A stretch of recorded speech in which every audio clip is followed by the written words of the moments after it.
Аймгийн иргэдийн төлөөлөгчдийн хурлын тэргүүлэгчид хуралдлаа. Аймгийн иргэдийн төлөөлөгчдийн хурлын тэргүүлэгчдийн хуралд Пүрэвганд, Ган Зориг, Улаанхүү, Дэлгэр сайхан, Азамат, Инх мандах, Цэрэн Батам, Болор цэцэг нарын тэргүүлэгчид оролцож 73% эрдтэйгээр хуралдлаа. Энэ удаагийн хурлаар аймгийн иргэдийн төлөөлөгчдийн хурлын 7 дугаар хуралдаанд зарлах тухай, аймгийн засаг даргын орлогчийн тухай, хүрээлэн байгаа орчны эсрэг гэмт хэрэгээс урьдчилан сэргийлэх дэд зөвлөл байгуулах тухай, иргэдийг төрийн дээд шагналд тодорхойлох болон аймгийн хүндэт тэмдгээр шагнах тухай зэрэг асуудлуудыг хэлэлцэн шийдвэрлсэн юм. Өөрөөр хэлбэл за саяхан аймгийн иргэдийн төлөөлөгчдийн хурлын 6 дугаар хуралдаан хуралдаж манай тэргүүлэгчдийн бүтцэд бас өөрчлөлт орсон байгаа. За ингээд шинээр бол нэлээд олон тэргүүлэгчид бас өнөөдөр сонгогдсон анх дугаар хуралдаанаа зохион байгуулж байна. За шинээр сонгосон тэргүүлэгчтэй аймгийн иргэдийн хурлын тэргүүлэгчдийн ажилдаг байнгын дэгээ танилцуулж за тэгээд хэлцэх суудуудаа батлаад ингээд ажиллаа. За гол хэд хэдэн асуудал бол хэлэлцсэн. За өмчийн харилцааны асуудал бол өнөөдрийн иргэдийн хурлаар хэлэлцэж байгаа гол асуудлуудын нэг болж байна. 2017 оноос хойш шилжүүлэх, анхтлах, бүртгэх энэ өмчийн асуудлуудыг өнөөдөр хэлцлээ. За түүнээс гадна аймгийн иргэдийн төлөөлөгчдийн хурлын 7 дугаар хуралдааныг 2018 оны 10 дугаар сарын 12-нд энэ хов дотоод хуралдуулахаар тэргүүлэгчдийн тогтоол гарлаа.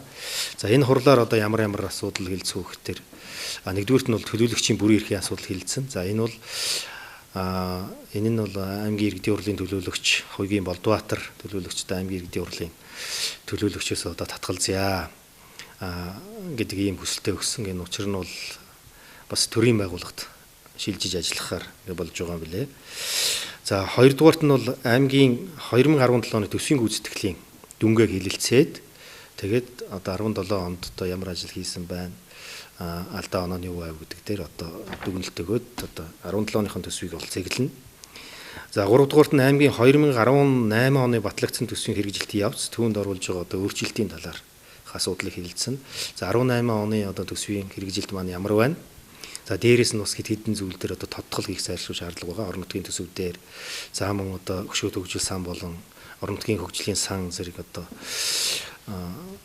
сангууд дээр за өртөх дээр нь үлдэгд дээр нь тодтгол хийх юм зайлшгүй шаардлага байж байгаа. За дөрөвдүгээрт нь бол аймгийн 2019 оны үндсэн чиглэл 18 оны үндсэн чиглэлийн биелэлтэйг хэлсэн. За хуулиараа бол тухайн оны 10 дугаар сарын 15-наас өмнө үндсэн чиглэлээ хэлэлцээд за дараа оныхоо үндсэн чиглэлийн төсөөллийг хэлэлцэх ёстой. Тийм учраас аймгийн засаг даргаас бол үндсэн чиглэлийн биелэлтийг хэлэлцэж өгөөч гэсэн бас хүсэлт ирсэн байгаа. Энэ дагуу ингээд ийм дөрвөн асуудлыг аймгийн иргэдийн төлөөлөгчдийн хурлын 7 дугаар хуралдаанаар хэлэлцэхээр шийдвэрлээд байна. За 7 дугаар хуралдааныг хуралдуулах тухай аймгийн засаг даргын санал хүсэлт бас ирсэн байгаа. Энэ удаагийн хуралд аймгийн засаг дарга дүгэрж оролцож ойрын хугацаанд анхаарч ажиллах зарим ажил асуудлуудаа тэргүүлэгчдэд танилцуулан зарим асуудлуудыг шийдвэрлэж өгөхийг хүссэн юм а. Тэрээр аймгийн засаг даргын өндөр хариуцлагатай ажилд томилогдоод удаагүй байгаа ч ойрын хугацаанд нэн тэргуунд хийж хэрэгжүүлэх ажил анхаарах асуудлуудаа эренблэн ажиллахаас гадна аймгийн иргэдийн төлөөлөгчдийн хурал түүний тэргүүлэгчид ажлын албатай нэгт хамтран ажиллахаа илэрхийлсэн юм а. Өнгөрсөн хугацаанд аймгийн засаг дарга түүний тамгын газар нь иргэдийн төлөөлөгчдийн хурал түүний тэргүүлэгчид ажлын албанд асуудлаа танилцуулж хамтран ажиллах явдал учир дутагдaltaй байсан. Тэгвэл энэ асуудалд цэг тавьж аль болох эв нэгдлийг эрхэмлэн аймаг орон нутгийнхаа хөгжлийн төлөө ажиллах цаг болсныг аймгийн иргэдийн төлөөлөгчдийн хурлын дарга ярианд онцоллоо. 17 хоноос хойш аймгийн засаг дарга аймгийн иргэдийн хурлын хамтын ажиллагаа нэг жаахан тоглолцсон байсан. Энэ үйл ажиллагааг засах чиглэлээр бол нэлээд бас ажлууд хийгдэж байна. Аймгийн засаг даргын хувьд Монгол Ардын намын мөрийн хөтөлбөр, аймгийн засаг даргын үйл ажиллагааны хөтөлбөрийг их хэрэгжүүлэх, нэгэн зорилгын төлөө хамтран ажиллах бага бүрдүүлэх нь чухлаа.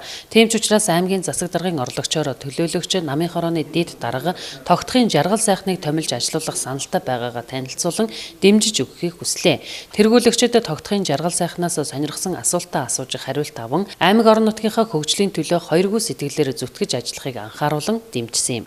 За аймгийн засаг даргын орлогч Батсөх орлогч бол өөрийнхөө ажлаасаа бас чөлөө өсөж байгаа юм билээ. Тэгээд оронд нь ажилуулах ажил болохоор одоо аймгийн иргэд төрлийн төлөөлөгч Докторын Жаргал сайхныг одоо дэмжин шийдвэрлэж өгнө гэж аймгийн засаг дарга санал хариулсан байгаа.